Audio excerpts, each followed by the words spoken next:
Another Crab's Treasure answers the age-old question of what happens when you take a balls-hard Souls-like and make the protagonist a cute little crab. The answer is a mixed one for me. Over 20 or so hours, I found a mix of frustration and joy in this Day 1 Game Pass release. It's a game that I think I would have truly hated without its accessibility options, and that's a shame, as under the shell there is a game with heapings of wit and heart.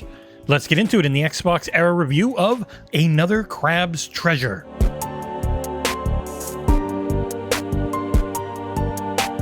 You play as Krill, a cutesy little crab kid who does his best to stay away from everyone else.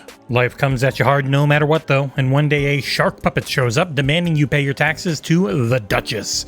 She's new in town and demands protection money, despite never actually offering any protection.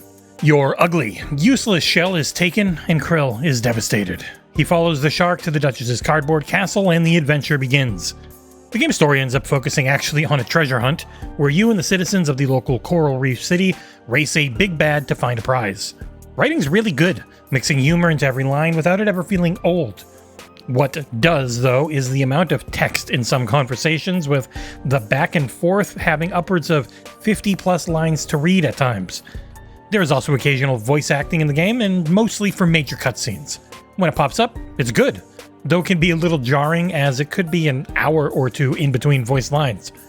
The game's kinda long as well. If I had kept things to the default difficulty, it would have easily taken me 25 plus hours to get through.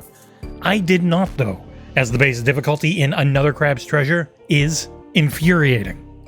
It's a Souls-like. You'll click in your right stick to lock onto an enemy, using your right bumper to swing at him, your left bumper is your block/parry, and you even get magic on the X button. Immediately, it felt too imprecise to match the insane damage output that enemies dish out.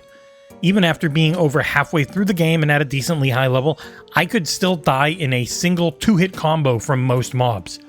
Mix in a camera that routinely was getting stuck behind objects, making it impossible to see what I was doing, and I was not enjoying myself. And I normally pride myself on finishing games on at least the normal difficulty for review, but this one I had to make things easier. Using the game's robust accessibility options, I lowered enemy damage output and immediately started having way more fun. There is a leveling tree tied to magenta-colored crystals you'll beat up in the environment. In that tree, there are 2 abilities that are a must if you want to get anywhere: parry, and the ability to put a shell on your weapon. Parrying is the only way to avoid taking either health or shell damage if you can't perfectly time all of your dodges. Krill is a hermit crab, so he can make use of nearly anything in the environment to be a new shell. As the shell gets damaged, the blue meter goes down, and once it breaks, you're gonna need a new shell ASAP. To deal proper damage to mobs, you'll also need to unlock the ability for a charged attack to impale a shell onto your weapon. This literally doubles damage output, and I felt like an idiot for not unlocking it sooner. Spoilers, but I was at a 5 out of 10 in my head for this game until I unlocked these 2 abilities and lowered the enemy damage output. Once I did those 3 things, I went from hating my time to legitimately enjoying it. For those times you are extremely frustrated, you can give Krill a gun on his back that has unlimited ammo and just one shot kills everything in the game, which is brilliant.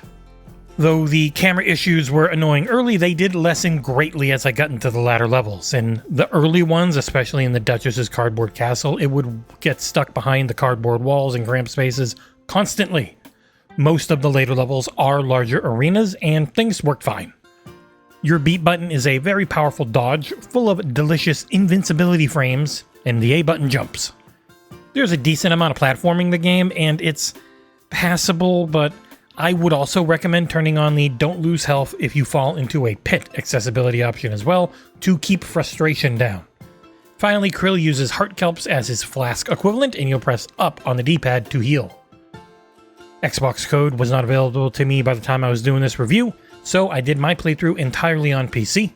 Game looks okay. It's not ugly and it's not beautiful. Most of it takes place under the sea, and they smartly keep the particulate and bubbles to a minimum so that you can still see what's going on. It is not a particularly demanding title from a spec standpoint, so I would hope that it runs fine on console. As I haven't had it yet, you will want to double check at launch with those who have, though Another Crab's Treasure is launching day one into Xbox Game Pass, so there's little harm in giving it a download to find out for yourself. The game's music is fantastic. It's a smoothie mix of jazzy pianos and a bunch of different types of light melodies that had me bopping during combat and relaxed during exploration. Bug-wise, I did run into a few issues with getting stuck in the environment.